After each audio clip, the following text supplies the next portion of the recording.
KIRO 7 News at noon starts now.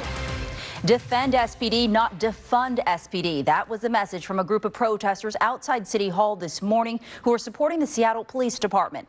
Dozens of people showed up to criticize Seattle City Council's efforts to cut the SPD budget in response to massive demonstrations calling for police reforms. KIRO 7's Runji Sinha was at the demonstration, and Runji, they plan to be out there all day.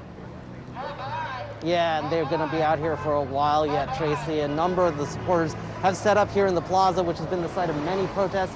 You can see the people supporting the Seattle Police up here, but then a little further down is a counter demonstration featuring some supporters of Black Lives Matter. But organizers of the pro-police protests say you can support the police while also supporting police reform.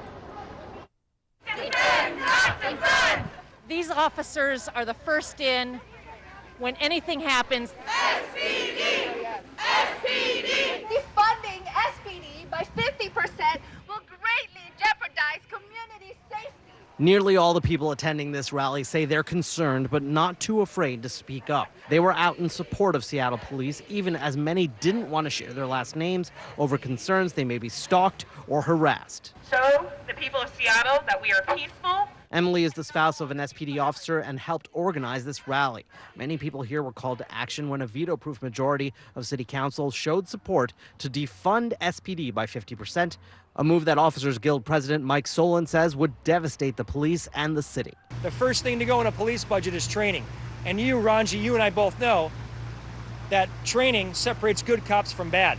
All the people we spoke to did support police reform and even said they believe in the equality message of Black Lives Matter. If we're going to consider reallocating funds, we need to do it with a sustainable plan. I believe that Black Lives Matter. I believe that we can make some common sense changes. I believe that what we need right now is a discussion. People are afraid that public safety would dissolve if SPD cuts its workforce. Fewer officers could mean some calls for help go unanswered. We're talking about defunding the police, which would make CHOP and Chaz look like child's play. SPD supporters say the abandonment of the East Precinct and a creation of a non-police zone showed that crime could rise without cops. So they're making their own call for supporting SPD now. We will stand here together peacefully.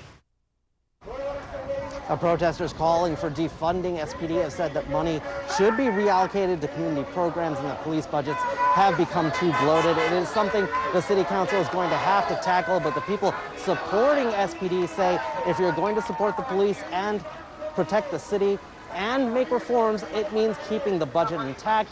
For the most part, the protests here today have remained peaceful. We're live in Seattle. Runji Sinha, KIRO 7 News.